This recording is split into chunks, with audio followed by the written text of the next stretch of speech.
Y2K I like to describe as a phenomenon where the whole world was up in arms and worried that major systems were going to start failing, like computer systems and anything really that used a computer chip of some sort that stored dates. Everyone wrote code with 2-digit year integers, so things were dated 91, 92, 93, and there wasn't a 19, there wasn't a 4-digit integer there. So as 2000 came along, it became apparent there was a lot of software that needed to be replaced or updated and improved to support the fact that the new year was going to bring about a date that no one had planned for. Some people were freaking out. I mean, they thought we weren't going to have water, we weren't going to have electricity.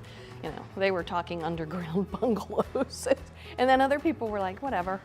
If we wake up tomorrow, fine. But there was some hysteria.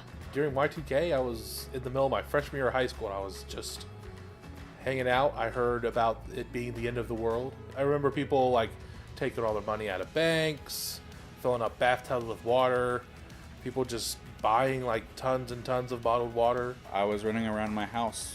I was 5. I just remember that my parents like were not a part of it. Like they didn't care at all.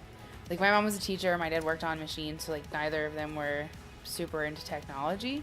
So in 1999, when we were also preparing for Y2K compliance and making sure our customers were ready for that, we happened to come out with our first Maximo as a service offering. We didn't call it that at the time. I think we actually called it, I want to say, e-maintenance. We were learning. Steve was a visionary. He was reading a lot. We were ahead of everybody else, but compared to where we are now, it's pretty funny looking back, seeing some of the technical diagrams, you know, compared to where we are now. Our first customer came before Y2K in a hosted environment where we were serving up Maximo over some modems and operating it out of the office off of some servers there. And that evolved into where we are today as a full as-a-service organization.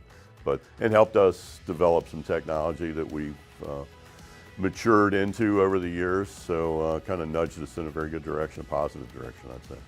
Times have changed quite a bit in the last 20 years, but there's always technology, and that's always something that, you know, organizations need help with, you know, staying ahead of the curve because technology changes so rapidly, whether it's Maximo or any other application. And that's where, you know, Projetech really has found our niche in this space, is helping customers to stay on top of the technology. They don't have to think about it. All they have to worry about is producing the services or the products that they want to make that is part of their core business, and letting, you know, the experts like Projetech handle their Maximo applications and making sure they're running on the latest and greatest